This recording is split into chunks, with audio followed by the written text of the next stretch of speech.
গতকাল বৃহস্পতিবার অনুসন্ধান করে পাওয়া যায় যে হরিপুর পয়েন্টের যে সংযোগ দেওয়া বিদ্যুতের তার সেগুলো চুরি হয়ে গেছে। তিস্তা নদীর উপর নির্মিত মৌলানা ভাসানী সেতুটি গাইবান্ধা ও কুড়িগ্রামবাসীর দীর্ঘদিনের স্বপ্নের একটি সেতু। দীর্ঘদিনের প্রতীক্ষার পর প্রতীক্ষার অবসান হয় ২০ আগস্ট।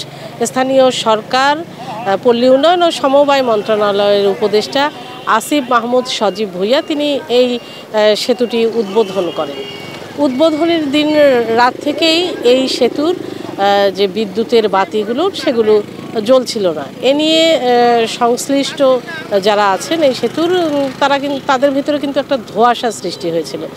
অবশেষে গতকাল বৃহস্পতিবার অনুসন্ধান করে পাওয়া যায় যে হরিপুর পয়েন্টের যে সংযোগ দেওয়া বিদ্যুতের তার সেগুলো চুরি হয়ে গেছে।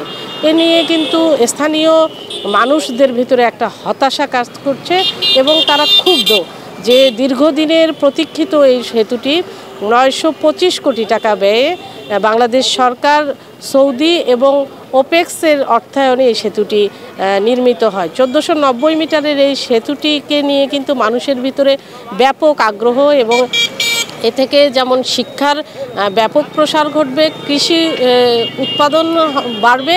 এই সেতুটা আমাদের স্বপ্নের সেতু, এটা নিয়ে আমাদের অনেক দিনের চাওয়া ছিল। এলএমই সার্টিফাইড বিশ্বসেরা কপারে তৈরি ওয়ালটন কেবলস, যা আপনার স্থাপনাকে রাখবে সব সময় নিরাপদ। এতদিনের চাওয়াটা পূরণ হয়েছে, কিন্তু উদ্বোধনের দ্বিতীয় দিনে আমাদের এখানে বিদ্যুতের ব্যবস্থা নেই।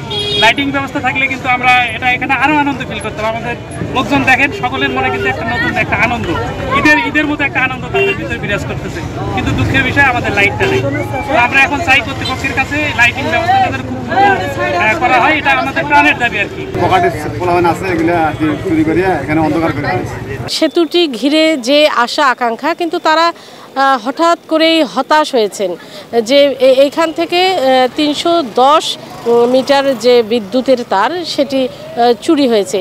এই বিষয়ে আমরা সুন্দরগঞ্জ থানার ভারপ্রাপ্ত কর্মকর্তা আব্দুল হাকিম আজাদের সাথে কথা বলেছি। তিনি বলেছেন যে এখন পর্যন্ত তাদেরকে কেউ কোনো অভিযোগ করেনি, তবে তারা এই সেতুটি তার নেতৃত্বে একটি টিম দুপুরে পরিদর্শন করেছেন এবং তিনি যেটি বলছেন যে সেতুটি উদ্বোধনের আগের দিনেই হয়তো বা অন্ধকারে কোনো চোর চক্র এই তারগুলো চুরি করে নিয়ে গিয়েছে।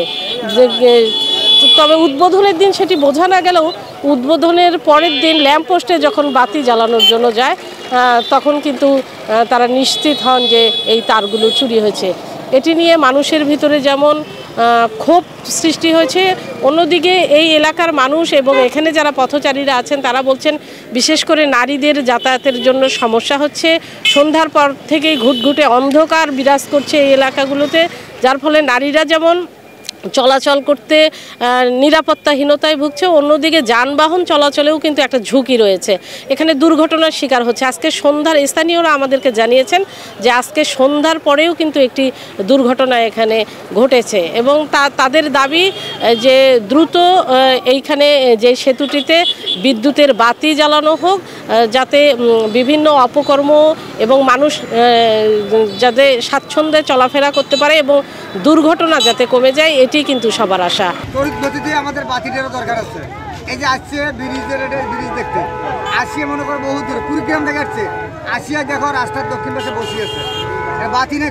কোন গাড়িওয়ালা কোনটা আছে খুঁজে বাইক যেতে পারবে? কেউ তো আছে ওরা খুঁজে বাইক যেতে পারবে না, পারবে? কোনো জায়গায় পারবে না। এখন যদি ফোন নম্বর থাকে তাহলে অনেক পাইবে। আন্ধারের মধ্যে কি খোঁজা সম্ভব? আমার জানা মতে যারা স্থানীয় কিছু লোকের এটা কাজ, তবে প্রশাসনের কাছে আমি দাবি করছি যে এটা তাড়াতাড়ি আর কি এটার উপর একটা জরুরি পদক্ষেপ নিতে। ঋতু প্রসাদ, ডিবিসি নিউজ, গাইবান্ধা।